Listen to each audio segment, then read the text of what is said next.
नमस्कार, मैं अभिराज और आप देख रहे हैं वीके न्यूज। पश्चिम बंगाल में अगले साल चुनाव होने वाले हैं, लेकिन अभी से ही बंगाल में राजनीति गरमाई हुई है। ममता सरकार लगातार बीजेपी पर हमलावर हो रही है। बंगाल के सत्तारूढ़ पार्टी तृणमूल कांग्रेस पर अक्सर ये इल्जाम लगते रहते हैं कि ममता अपने पद का गलत इस्तेमाल करते हुए बंगाल में रावण राज चला रही है। ये सिर्फ इल्जामात नहीं बल्कि इसके सबूत भी सामने आते रहते हैं। कभी ममता सरकार बीजेपी कार्यकर्ताओं पर पत्थर बरसाती है तो कभी उनकी रैलियों पर बम विस्फोट करवाती है। और सबसे गंभीर बात तो यह है कि ममता की इन कुरीतियों में कानून और जनता की हिफाजत करने वाला पुलिस प्रशासन भी उनकी मदद करता है।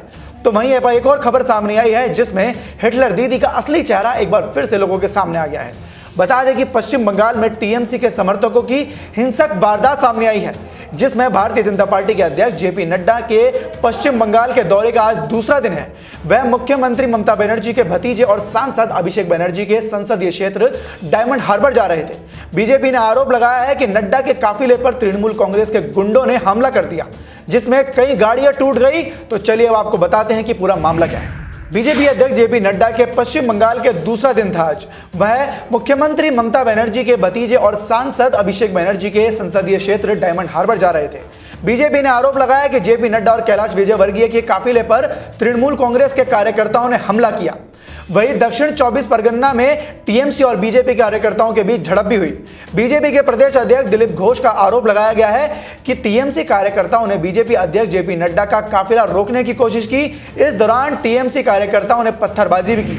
सुरक्षा एजेंसियों ने जेपी नड्डा के काफिले को सुरक्षित बाहर निकाला और उसके बाद दक्षिण 24 परगना में बीजेपी अध्यक्ष जेपी नड्डा ने कहा कि हमारे काफिले में एक कार ऐसी नहीं बची जिस पर हमला नहीं हुआ हो।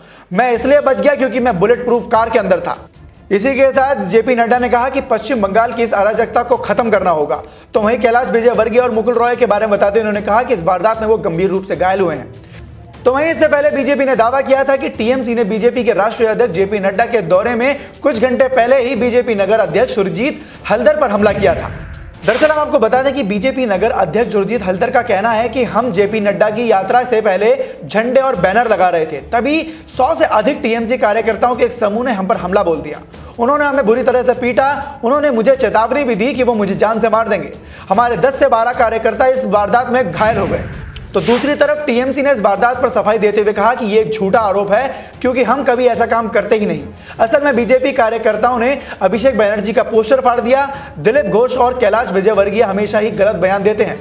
बीजेपी केवल झूठ बोलती है। लेकिन अगर इन वारदातों को देखा जाए तो टीएमसी अपनी इन हरकतों से पूरी कोशिश कर रही है कि किसी भी तरह से बीजेपी को बंगाल से खदेड़ भगाया जाए। इसकी वजह यह है कि पिछली बार के लोकसभा चुनाव में जिस तरह से बीजेपी ने हिटलर ममता की सरकार को तगड़ी टक्कर दी थी, इससे वजह से ममता की सरकार का अस्तित्व खतरे में पड़ गया था।